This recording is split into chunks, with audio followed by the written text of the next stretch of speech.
ઘણી બધી વાર આપણે આ પાવર બેંકને ફાટવાના સમાચાર પણ સાંભળ્યા છે.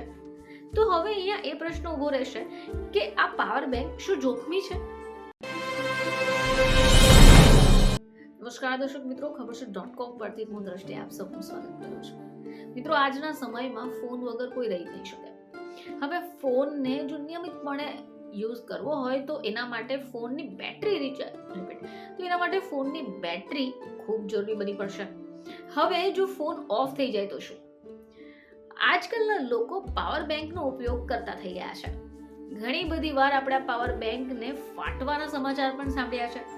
તો હવે અહીંયા એ પ્રશ્ન ઊભો રહેશે કે આ પાવર બેંક શું જોખમી છે? તો પાવર બેંકની આપણે વાત કરી રહ્યા છે તો આ એક એવું ઉપકરણ છે જેનો ઉપયોગ ચાર્જ કર્યા પછી અન્ય ઉપકરણોને ચાર્જ કરવા માટે થાય છે. પરંતુ જે લોકો આઉટ ઓફ ઇન્ડિયા જતા હશે અથવા ફ્લાઇટમાં જતા હશે તો સૌથી પહેલા ફ્લાઇટમાં લઈ જવા પહેલા તમને આ પાવર બેંક અટકાવવામાં આવશે.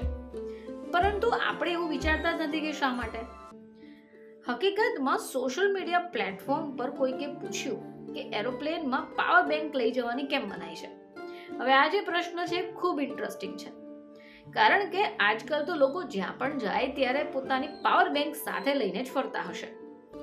તો હવે આની ઉપર જવાબ પણ મળી ગયો છે જે આપણે પણ જાણવો જરૂરી છે. તો જવાબ આપતા પ્રનેન્દ્રનાથ મિશ્રા નામના યુઝરે કહ્યું કે પાવર બેંક લગેજમાં ભરીને લઈ જવાની મનાઈ છે. હવે એને કાર્ગો સામાન કહેવાય છે. વિમાનમાં તમારાથી દૂર નીચે કાર્ગો હોલ્ડમાં રાખવામાં આવે છે. હવે હાથના સામાનની સાથે તેને લઈ જઈ શકાય, કારણ કે એમાં લિથિયમ બેટરી હોય છે જેને ઘસવાથી અથવા દબાવવામાં આવે તો વિસ્ફોટ પણ થાય છે. હવે આ વિસ્ફોટ થાય તો આજુબાજુમાં રાખેલા સામાનમાં પણ આગ લાગી શકે.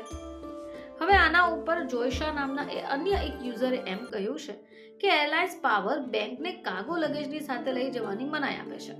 હવે આ શા માટે? સુરક્ષા માટે. પાવર બેંકમાં લિથિયમ સેલ હોય છે જે બેટરીના ગરમ થવા પાછળનું મુખ્ય કારણ પણ છે. હવે આ લિથિયમ જે છે એ બેટરીના ગરમ થવા ઉપર બ્લાસ્ટ થવાની સંભાવનાઓ રહેલી છે. હવે આ જ કારણ છે કે પ્લેનના કાર્ગો લગેજની સાથે પાવર બેંક લઈ જવાની મનાઈ છે. હવે IATA, આનો શું અર્થ છે કે ઇન્ટરનેશનલ એર ટ્રાન્સપોર્ટ એસોસિએશન. હવે આના દ્વારા 2017માં રિવાઇઝડ રેગ્યુલેશન અનુસાર લિથિયમ મેટલ અથવા તો લિથિયમ બેટરીને ટ્રાન્સપોર્ટ કરવા પર પણ પ્રતિબંધ લાગવામાં આવ્યો છે. હવે આપણે જાણીએ કે એવું શા માટે કે પાવર બેંક લઈ જવા માટે રોકાય છે. તો પ્રખ્યાત ટ્રાવેલ એન્ડ ટુરિઝમ કંપની ઇગોઝની વેબસાઇટ અનુસાર પાવર બેંકને પ્રતિબંધિત વસ્તુઓમાં નથી મનાતી. જોકે આનો ઉપયોગ સંબંધિત નિયમો પણ અલગ છે. પાવર બેંકને કેબિન લગેજમાં લઈ જવા માટે કહેવાય છે, જોકે સામાનમાં ચેકમાં લઈ જવાની મંજૂરી નથી. હવે આનું કારણ એ છે કે લિથિયમ આયર્ન બેટરી છે.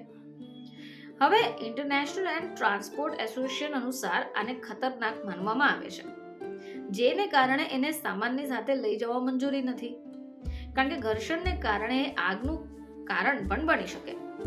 હવે જો પાવર બેંક 100 વોટ કલાકથી 160 વોટ કલાકની હોય તો એરલાઇનની વિશેષ પરવાનગીની જરૂર રહે છે. જો કે પાવર બેંકમાં એના કરતાં વધુ વોટ કલાક હોય તો સખત પ્રતિબંધ પણ દર્શાવવામાં આવે છે. એટલે મિત્રો, જો તમે પણ ફ્લાઇટમાં મુસાફરી કરી રહ્યા છો તો ધ્યાન રાખજો કે આ પાવર બેંક તમારી સાથે નહીં રહી શકે, કારણ કે એને તો ફ્લાઇટમાં લઈ જવાની સખત મનાઈ છે. ફરીથી તમારી સમક્ષ હાજર થઈશું. ત્યાં સુધી જોતા રહેજો ખબર.com.